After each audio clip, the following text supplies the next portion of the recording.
Voici un problème avec une modélisation amusante. On a un poisson qui veut remonter le courant dans une rivière. Alors voici les différents paramètres qu'on a.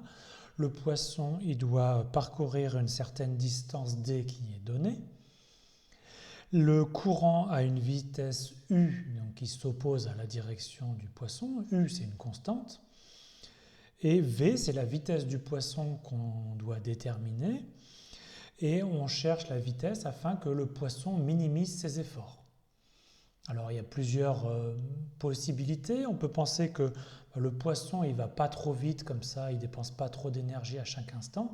Mais le problème c'est qu'il va mettre du temps à remonter le courant et donc au final il va dépenser quand même pas mal d'énergie. Ou alors on peut penser l'autre stratégie c'est d'aller très très vite. Le temps sera bref, mais aller très très vite, il y a beaucoup plus de frottement et donc ça demande de dépenser beaucoup d'énergie. Alors quelle est la bonne solution? C'est ce qu'on va voir.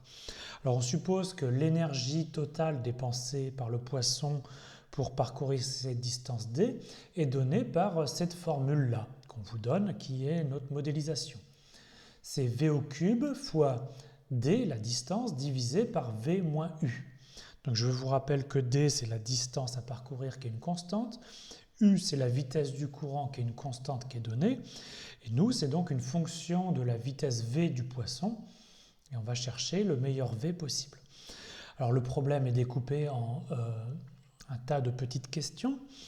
Il s'agit en fait d'étudier la fonction et trouver la valeur v qui minimise l'énergie. On commence par regarder sur quel ensemble on va étudier notre fonction. Alors d'un point de vue d'abord mathématique. On a donc la fonction énergie qui dépend de la variable vitesse v du poisson, qui est donnée par la fonction v au cube multiplié par d, d c'est une constante, divisé par v moins u, u c'est une constante, c'est la vitesse du courant. Donc on voit qu'on divise par v moins u, et donc il ne faut absolument pas diviser par 0, donc on doit avoir v différent de u. C'est-à-dire que le domaine de définition de notre fonction, c'est n'importe quel réel pour la vitesse, sauf la valeur u, qui est la valeur de la vitesse du courant. Voilà, donc ça c'est le domaine de définition d'un point de vue mathématique, mais maintenant d'un point de vue physique. On veut que le poisson remonte la rivière. Donc il doit avoir une vitesse supérieure au courant. Sinon il va être entraîné, il va reculer. D'accord? Donc dans la pratique,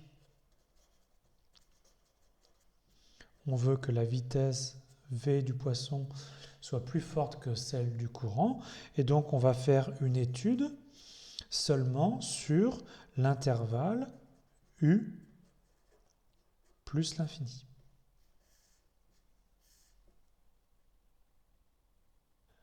On va maintenant étudier la fonction énergie en fonction de la vitesse v du poisson. Pour cela, on va calculer la dérivée de la fonction e. Je rappelle que c'est v la variable, d et u sont des constantes.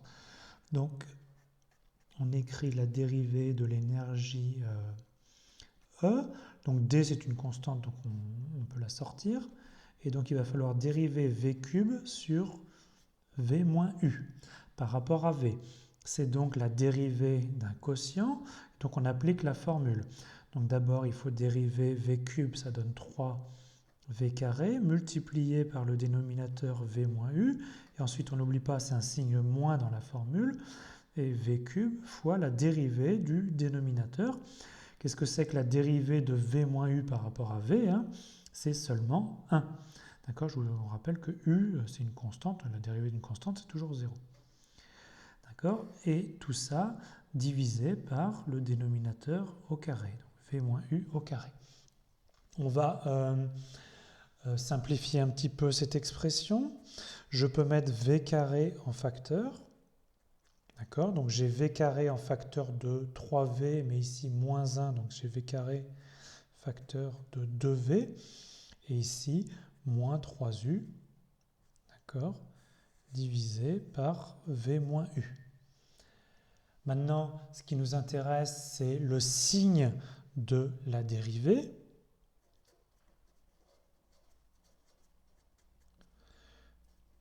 D'accord, alors v carré est toujours positif, c'est un carré.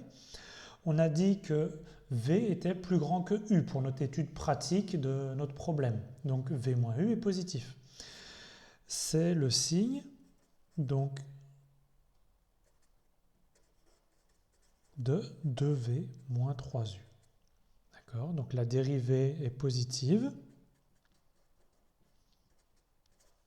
Quand est-ce que la dérivée est positive?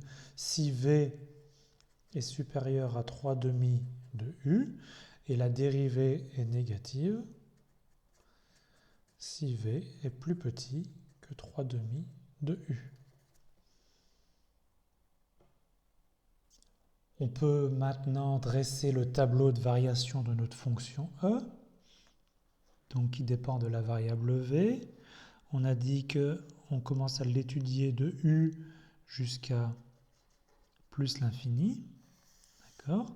Attention, donc on va ici mettre le signe de la dérivée et ici la croissance et la décroissance de la fonction. Donc attention, on a dit on s'interdit la valeur U et on avait dit qu'il y a une valeur intéressante qui était 3 demi de U pour lequel la dérivée s'annule. On a dit si V est plus grand que 3 demi de U, la dérivée est positive et avant elle est négative. Donc la fonction est donc décroissante jusqu'à 3 demi de U, puis croissante, d'accord? Et donc elle atteint un minimum en V égale 3 demi de U. Alors on pourrait aussi calculer les limites aux extrémités de notre intervalle d'étude. On verrait que on a ici une limite plus l'infini et ici de même une limite plus l'infini. Là, ça signifie que si le poisson va très vite, il va en fait dépenser une énergie qui se rapproche de l'infini. Et s'il va très lentement aussi.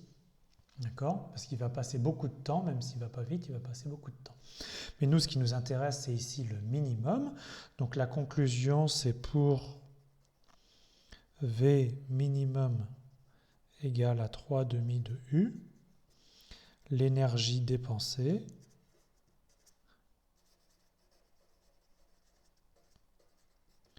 est minimale. Et donc on a bien répondu à notre problème. Donc le poisson doit nager à 3 demi de la vitesse du courant, c'est-à-dire 150% de la vitesse du courant.